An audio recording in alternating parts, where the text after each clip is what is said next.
Bonsoir, aujourd'hui je vous fais une vidéo. Pourquoi le Mavic 3 Pro va révolutionner le marché des drones? En effet, le Mavic 2 Pro avait révolutionné le secteur du drone, notamment avec l'ajout d'un capteur 1 pouce et ensuite de capteurs latéraux évitement d'obstacles. Le Mavic Air 2S avait totalement rebattu les cartes avec un drone plus petit que le Mavic 2 Pro et avec les mêmes caractéristiques. Bon, ok, il n'a pas la fermeture comme sur le Mavic 2 Pro, c'est-à-dire pouvant aller jusqu'à f11, mais réellement, pour filmer avec des filtres, c'est réellement le drone qu'il vous faut. Ici, je vais vous expliquer pourquoi il risque de tout casser. Par contre, j'ai fait aussi une vidéo pourquoi il ne faut pas acheter ce drone. Car je suis aussi dans cette question. Faut-il acheter ou ne faut-il pas l'acheter? Vous avez tous reçu, comme moi, un mail de DJI avec, comme vous le voyez, deux fenêtres, une grande, une petite. Pourquoi? Car DJI va sortir un Mavic 3 Pro avec un capteur micro 4 tiers. C'est-à-dire probablement un capteur de la taille du X-T3 avec les mêmes caractéristiques. Si DJI fait ceci, il risque de frapper encore une fois très fort dans le marché du drone. La seule chose qu'on va pouvoir reprocher à ce drone, ça sera uniquement, mais je vous dis uniquement, que la caméra ne sera pas interchangeable. Pourquoi deux fenêtres? Probablement une fenêtre où vous allez avoir une caméra de retour et le capteur micro 4 tiers qui va enregistrer. La seule chose qui me pose réellement question, c'est la chauffe. Car le XC3 chauffe réellement beaucoup au Brésil. C'est pour ça que je me suis équipé d'un S1H. Alors maintenant, je vais tout vous dire sur les caractéristiques de ce drone et pourquoi vous devez l'acheter si vous pouvez. Mais attention, le prix va être très salé. Alors, dans un premier temps, je vais vous parler des télécommandes. Ensuite, je vais vous parler de la distance qu'il pourra parcourir de sa batterie et enfin du capteur. Alors, sa télécommande, adieu la télécommande avec le beau petit écran. Bienvenue à la télécommande du R2S. En effet, le pack normal sera équipé de cette télécommande. Alors, le gros défaut de cette télécommande, je trouve, c'est qu'on n'a pas d'écran retour. Donc, si vous perdez le retour avec votre portable, vous êtes, si on peut dire, mal barré. Ici, on avait quelques informations utiles, l'altitude. Et ça, c'était largement assez si on était dans une situation, si on peut dire, dangereuse, où on a fait le retour automatique et où on pouvait, si on peut dire, faire remonter le drone.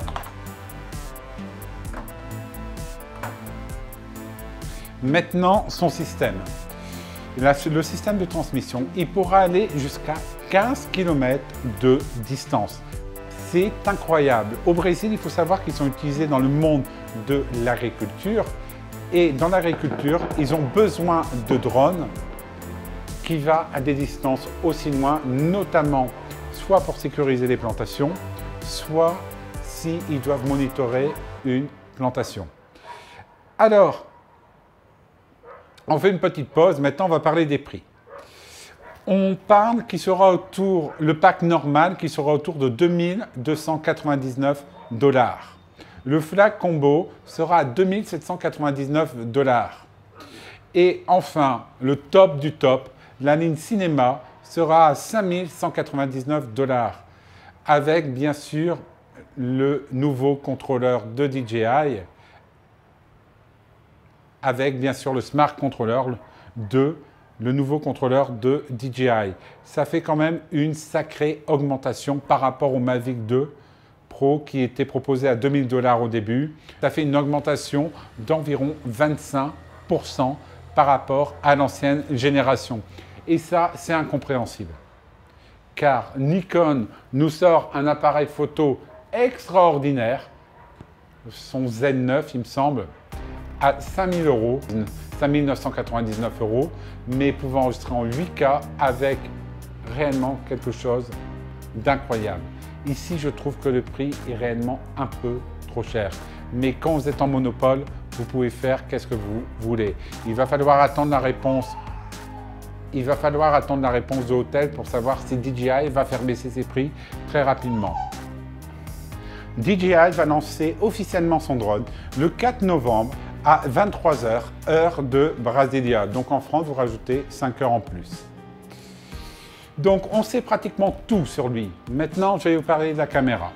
La caméra, elle va faire 20 millions de pixels.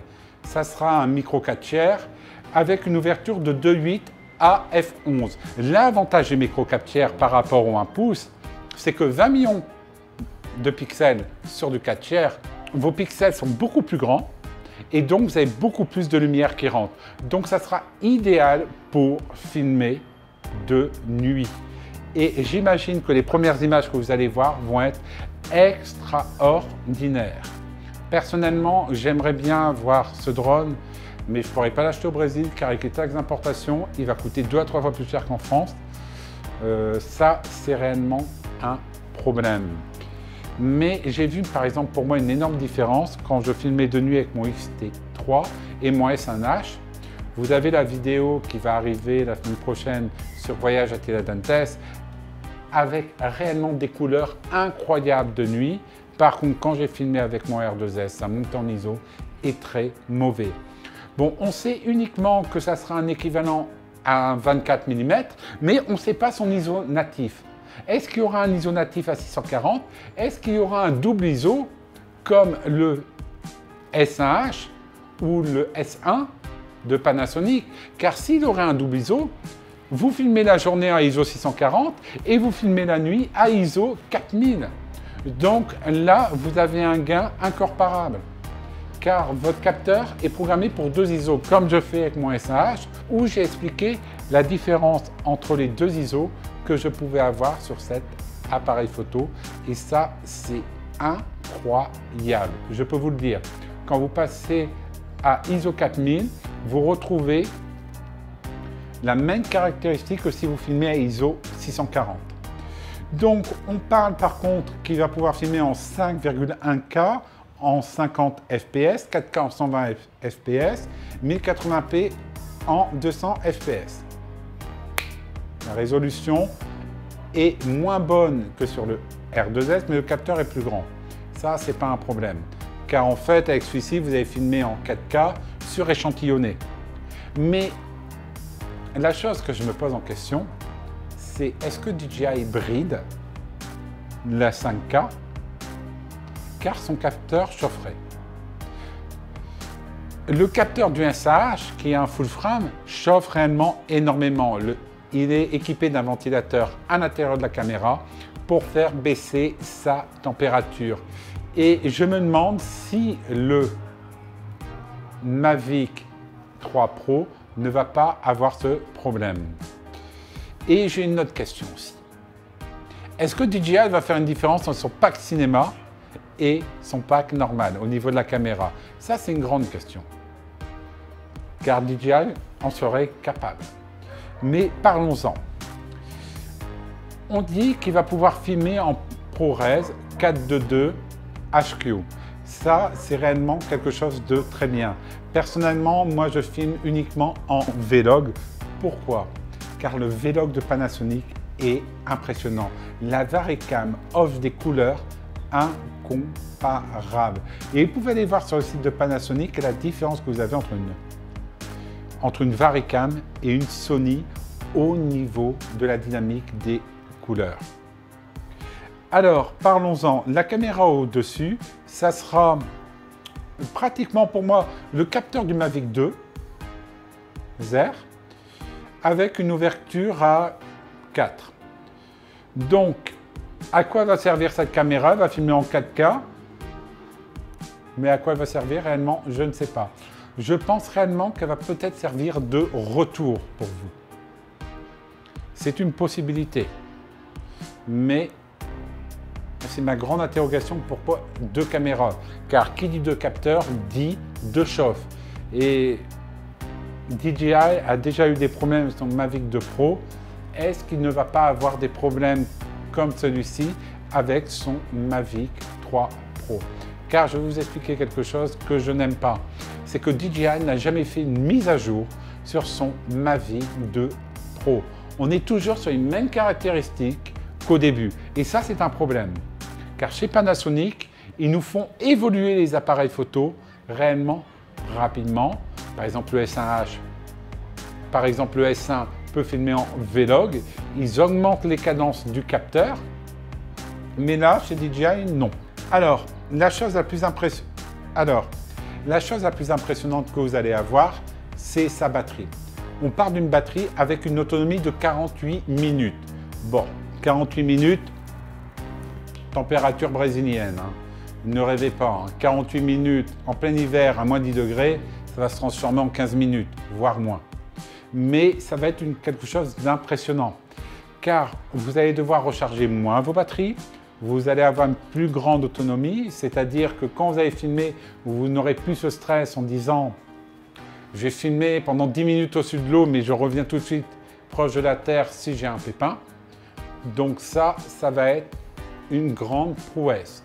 Alors, faut-il acheter ce drone? 3 packs différents. Le premier pack ne va vous servir à rien, car il va vous manquer les batteries. Le Flag Combo, c'est le même pack que pour le R2S, c'est-à-dire que vous allez avoir des filtres de batterie, un chargeur. À coup sûr, il va vous manquer le chargeur de voiture qu'il va falloir payer à part. Mais ça va être le plus avantageux.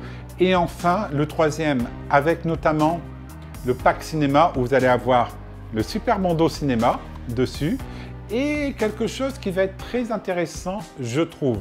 Personnellement, ça va être un SSD d'1 Tera à l'intérieur, notamment pour enregistrer. Car ça est déjà arrivé à tout le monde de partir et d'oublier de remettre sa carte SD à l'intérieur, et c'est réellement plus pratique d'avoir un SSD à l'intérieur. L'avantage du SSD, c'est que bien sûr, vous allez pouvoir enregistrer de manière beaucoup plus rapide à l'intérieur du drone, mais toujours la chauffe. Comment DJI va résoudre la chauffe à l'intérieur de ces drones? Ça, c'est quelque chose que j'aimerais savoir. Et au Brésil, on l'attend avec impatience, mais si c'est comme le R2S, vous l'aurez déjà en France, que nous, il va falloir attendre quelques mois. Voilà, donc si je peux l'avoir, je le testerai, et surtout de nuit, car c'est quelque chose que je souhaite réellement voir comment le capteur va se comporter de nuit, surtout un capteur micro 4 tiers. Ça va être une arme idéale avec un XC3. Allez, à bientôt.